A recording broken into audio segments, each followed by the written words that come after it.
Bismillahirrahmanirrahim. Assalamualaikum warahmatullahi wabarakatuh dan salam sejahtera.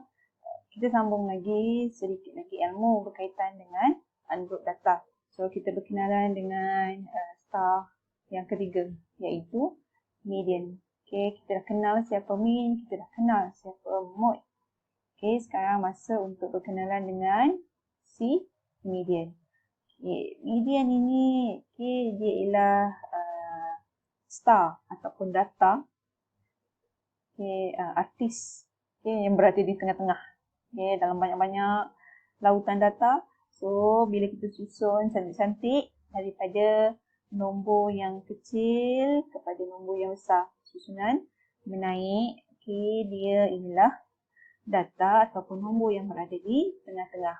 So kita ada dua kes.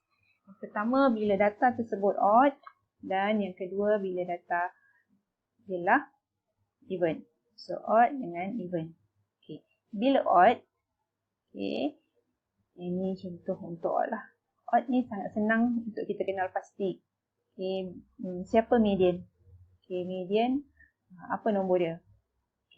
Bila even, kita ada sedikit kerja lah untuk dibuat bagi mencari median. Kita tengok dulu pada kes yang pertama, apabila n ataupun jumlah keseluruhan data ialah odd. Ini ganjil. Kita ada data kat sini 2, 4, 5. 5 nombor. So n kita ialah 5. So bila odd, kita perlu susun dahulu nombor kita mengikut tertib menaik. So 2, 4, 7, 9 dan 21. So kalau data kita berterabur, susun dulu cantik-cantik. Kemudian tentukan star ataupun artis yang dekat tengah. Kiri dan kanan bilangannya sama. So sebelah kiri 2, sebelah kanan pun 2. Maka yang berada di tengah-tengah ialah nombor 7. So median kita ialah 7. Right? Dalam kes yang kedua, bila data kita even, maknanya nilai data kita bernombor genap lah. Kat sini data kita ada 4. So genap. Step yang pertama mesti susun dalam tertib menaik juga. So tertib menaik, tertib naik. Jangan tinggal step yang pertama itu. Mesti susun dalam tertib menaik. So 3, 5, 7, 7. So dia ialah even data, maka kita perlu ambil lah data yang berada di tengah-tengah. So pasangan ini. So 5 dan 7. Apa kita buat? Tambahkan dan bahagi dengan 2. Ibarat mencari purata antara kedua-dua data ini. So, pasangan ini perlu ditambahkan dahulu, kemudian bahagikan dengan 2. So, kita dapat median 6. Kena ingat step yang pertama. Step yang pertama ni selalu kita lupakan, iaitu susun dalam tertib menaik. Kemudian, tentukanlah sama ada odd ataupun even. Kita tengok example yang seterusnya 1.6. So this is odd numbered observation. So salesman ada 7. Dia jual kereta. So ini ialah data penjualan kereta dia dalam masa seminggu. So first step,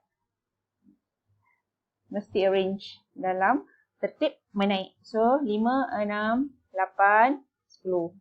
Kita tengoklah data kita ada 7. 7 senanglah. Nak tengok iaitu 6. 6 ini. So di sini ialah 3, di sini ialah 3. So di sini ada contoh bagaimana cara untuk menentukan lokasi median itu berada. Sekiranya odd. Data kita odd. So kita guna n tambah 1 bahagi 2. So n kita 7 tadi. So 7 tambah 1 bahagi 2 dan dapat 4. So dia berada pada lokasi yang keempat, kedudukan keempat daripada data. 1, 2, 3, 4. So ini ialah median kita. Median ialah 6 dan lokasi dia ialah 4. Right. Seterusnya. Example 1.7. So we have even.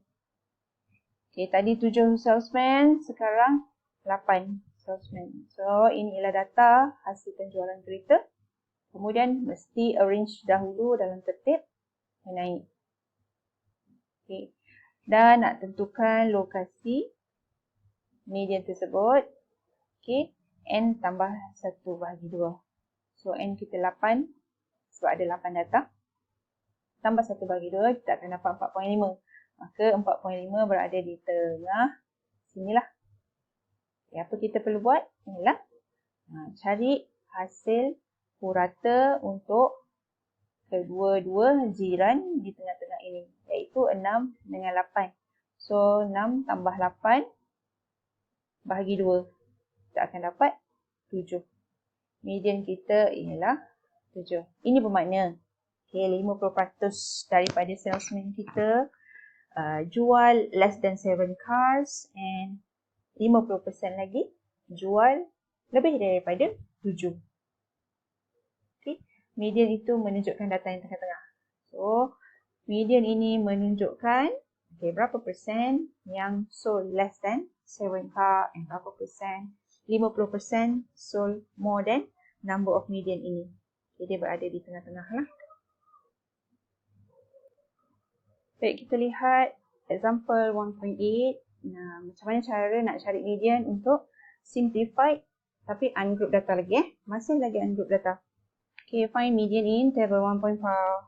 Okay, table 1.4 kita ada X data kita, number of car sold and number of salesmen. So, cara nak cari median mesti tentukan lokasi dahululah. Okay, lokasi kita N tambah 1/2. So, N kita ialah 7. Kenapa 7 instead of 49? Sebab N merujuk kepada jumlah kekerapan, bukan jumlah kumulatif frekuensi. Kumulatif frekuensi ini ialah F darab dengan X. So N, sekali lagi saya ingatkan, merujuk kepada jumlah kekerapan, jumlah berapa data kita. Okay. Dan bukan jumlah F darab X. Okay. So, kalau kita susun, table 1.4 ini menjadi data yang tertib menaik lah. So, 5 ada sekali, 6 ada 3 kali. Kemudian 8 ada 2 kali. Kemudian 10 ada sekali. So, kita punya data hanya ada 1, 2, 3, 4, 5, 6, 7. So, N kita ialah 7. Maka kedudukan lokasi median kita N tambah 1/2. So, 7 tambah 1/2 ialah 8/2 dapat 4. So, kedudukan yang keempat berada di mana? Cara nak tentukan kedudukan keempat itu, kita barulah refer kepada cumulative frequency. Kedudukan pertama, so kedudukan keempat berada di sini. Kalau kedudukan kelima, contohlah kalau kedudukan kelima, so dia berada di sini. Di sini bermaksud 1 sehingga 3. Kedudukan 1 hingga 3 berada di sini pada data nombor 5. So kedudukan 4 hingga 5 berada pada data nombor 6. So bila kedudukan di sini ialah 6 hingga 6. So 1 je lah. So 6 hingga 6. So kat sini 7 hingga 7. Lokasi rujuk pada cumulative frequency, tapi nilai N rujuk pada frekuensi, jumlah frekuensi. Kita lihat kepada cumulative frequency pada lokasi yang keempat. Lokasi keempat ada dekat sini. Maka median kita ialah 6. Ini bermakna 50% daripada salesman kita telah menjual less than 6 cars. And 50% telah menjual more than 6 car in 1 week. Itu maksud dia.